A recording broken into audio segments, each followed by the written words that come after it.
sa basa. Hey. Bawal magtapon yan. Pwede naman nga itapon kahit saan guys. Pwede naman itapon yan doon sa basurahan kasi doon yung tamang lalagyan yan. Okay lang yan. May tagalinis naman dito. Ano ka naman kayo dyan? Ano naman? Di porket may tagalinis ay hindi na natin ito itatapon sa basurahan. Maliit na bagay lang naman yan. Paano na lang guys kung umulan? Tapos yung mga basura nandyan lang tapos hindi nalinis ng mga maglilinis. Sabi nyo nga may maglilinis. Paano kung umulan? Tapos hindi nila malinis. Ano yan ang Tao? Bagay? Hayop? Hayop? Pangyayari? Mapupunta yan sa kanal. Tapos, ano mangyayari sa kanal natin? Ewan.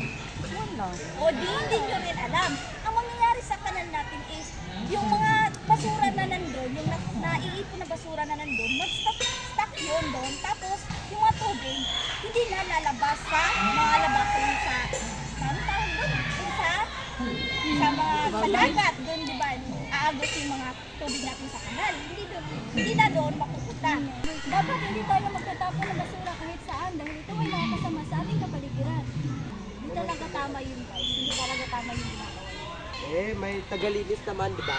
Tagalinis naman dito. Ano lang trabaho nila? Nasaan yung... Trabaho nila yan. Huwag. Okay. Alam, may notice ng MDRMC. May baha daw sa Misamis Occidental. Kaya nga, huwag kayong magtatapon ng basura kahit saan. Yan ang resulta, baha. Tignan Ewan nyo. ko. Hala, Ito lang namatay dahilan sa mga pag-ulan at bahang dulot ng shear line sa Visayas at Mindanao. Sa Misamis Occidental, humupa na ang baha pero pahirapan ang paglilinis sa naiwang mga putik. At sa bayan ng Aloran, tigil muna ang operasyon ng ilang negosyo dahil naglilinis din ng mga putik at mahinang supply din ng tubig.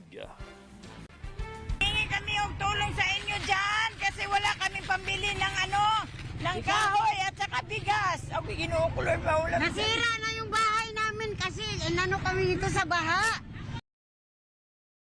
Kaya wag na tayong maghintay na tayo ang makaranas ng ganyang pangyayari. Tama. At kaya, mamulot na tayo ng basura! Ang kalikasan ay nagbibigay sa atin ng di mabilang na biyaya at yaman. Ito'y may malalim na kahalagahan sa ating buhay at kinabukasan.